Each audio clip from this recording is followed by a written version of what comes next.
Not only do we have to deal with scalpers at the official Pokemon card vending machines, and by we, I mean Pokemon collectors stateside, because I guess the UK is so small we aren't even considered for these things, but now the machines are the scalpers. A few days ago, I came across this video on my TikTok algorithm.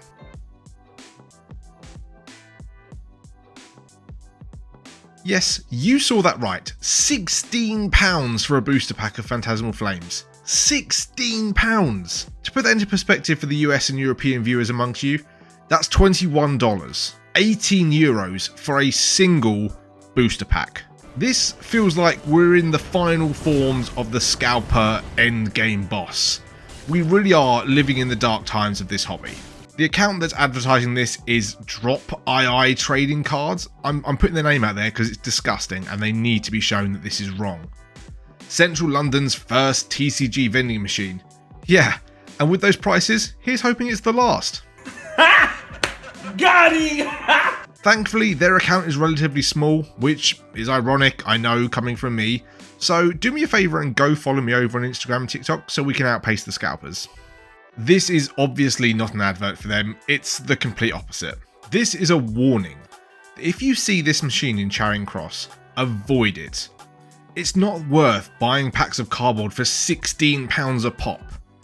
If you want cards, check your local game stores, check retailers, buy singles, but do not fuel these types of businesses. Look, hey, this is a squeaky clean, highly profitable, at least potentially, local institution. I did a little bit more research on their TikTok account. Yeah, there's not many videos and there was a few. And there was one that shows them that they're actually charitable souls. One of the videos shows that the first pack you purchase is £8 and they'll refund you the additional £8 after your first pack purchase. How nice of them. It's now only double retail price.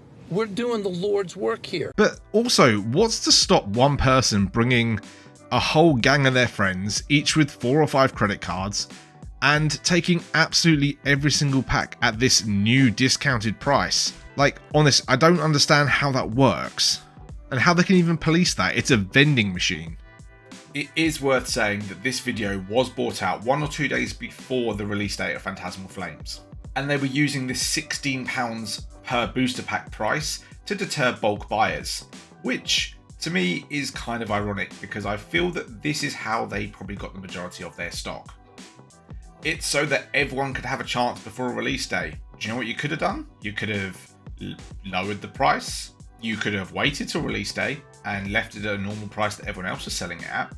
But no, you chose greed, and you can try and hide it, but we all see through it. I did check the comments on some of these videos, and obviously people were outraged. And one comment from them did say that they were going to reduce the price come release day to a normal price, which I don't think they're going to do. I've got a cynical side to me, very cynical side when it comes to the Pokemon hobby, unfortunately. And I don't think they're going to do it because where else are people going to buy the product? It's so hard to get hold of because people like this bulk buy it. Again, the irony. And resell it and scalp it. So I'm literally editing this video right now and I have checked their Instagram stories and it turns out they did actually reduce the price. £7 per booster pack. £7. Let me just remind you, in the UK, MSRP is £4.29. It's still double retail price. And we live in this dimension of Pokemon cards where people think that £7 for a booster pack is good value. There are other places selling Pokemon cards that routinely sell them at £7, £8, £9 per pack. And people will buy them because they've got no other options. Another big problem are these god-awful Whatnot and TikTok live sellers who sit in their bedrooms, piles of stock everywhere that they've scalped off of everything that they've botted before people have even had a chance to buy it, and are selling them at minimum £7, £8, £9 per pack. And again, people have resorted to buying from these people because there's nothing on the store shelves, and that shouldn't be the case.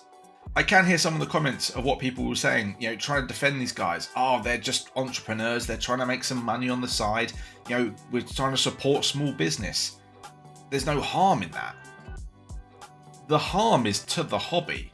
The harm is to the actual people that these cards are aimed at, which is children and mid-30s people like myself who still get a kick of nostalgia out of it in what is a very bleak life of working hard, paying my mortgage and all my bills. But the main market for these cards is kids, and especially coming up to Christmas now, there's going to be a lot of parents who are going to want to be buying Pokemon cards for their children, and they're not going to be able to walk into their local Smiths, Argos or whatever it may be and purchase these cards at retail.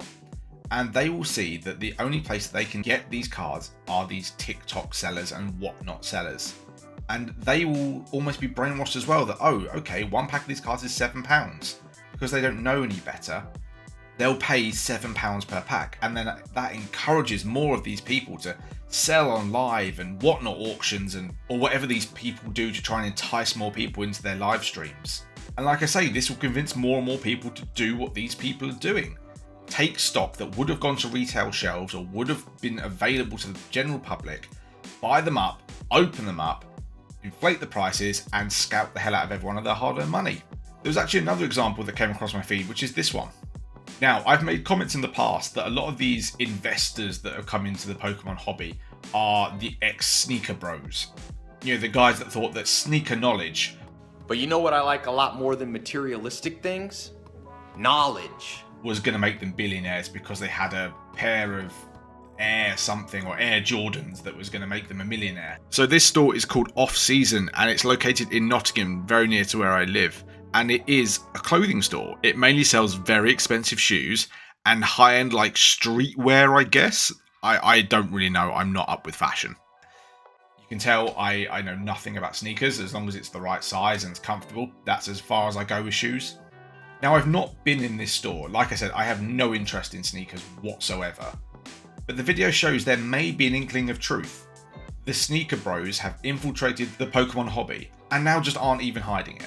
I tried to pause the video to see what sort of prices this vending machine were at, and it looked like Destin Rivals was about £8 per booster, and Paradox Rift was £6, which is not as bad as the other vending machine, but still, it's businesses, air quotes, like these vending machines that are causing the problems that people are having at the moment. You know, people having to queue up starting at 3 AM outside the Smiths on release day just to try and get their hand on some product, because the initial allocation of Pokemon cards for the UK, let's say, would usually have only been split between the main retailers, you know, your Argoses, your Smiths and a few other places. But now there's so many places buying Pokemon cards. There's more and more retailers on the high street. There's these TikTok live people and whatnot auction people who, some of them do have distributor links, so are taking product that would have gone to retail. And then there's these vending machines, which are basically doing the same thing, buying up stock, taking it away from normal regular customers and using it for their own scalping gains. It's a problem that's probably not going to go away anytime soon. The Pokemon Company, it printed something like 10 billion cards last year. Like, 10 billion cards, you know, 10 cards a pack works out to, you know, in rudimentary maths, 1 billion packs of cards. But there's still supply issues. I've read somewhere they may be looking at acquiring a new printing company or opening a new facility to make more supply. But the demand's just so high right now, this is going to be something that we continue to see for the foreseeable future, unfortunately. What are your opinions on these vending machines though? Let me know in the comments below. Have you used them? What do you think? What are your experiences? And what do you think they're doing to an already inflated market? But with that, that's all I got for you today. Thank you for watching the video if you made it this far. Don't forget there's a subscribe button down there somewhere. I'm not sure exactly where I'm pointing. And check out the rest of the channel. The world's most expensive national dex, Gen 6, will be coming by the end of the year, I promise. There's been like zero work-life balance recently. Yeah, I say recently, the last like 6 months it's felt like. So I'm hoping to get some more time and get that one out before the end of the year. And going forward, I'm going to try and be more consistent. But in the meantime, like I said, don't forget to subscribe. Check me out on Facebook, Instagram, and TikTok. I've been Glaring Greg, and I'll see you in the next one.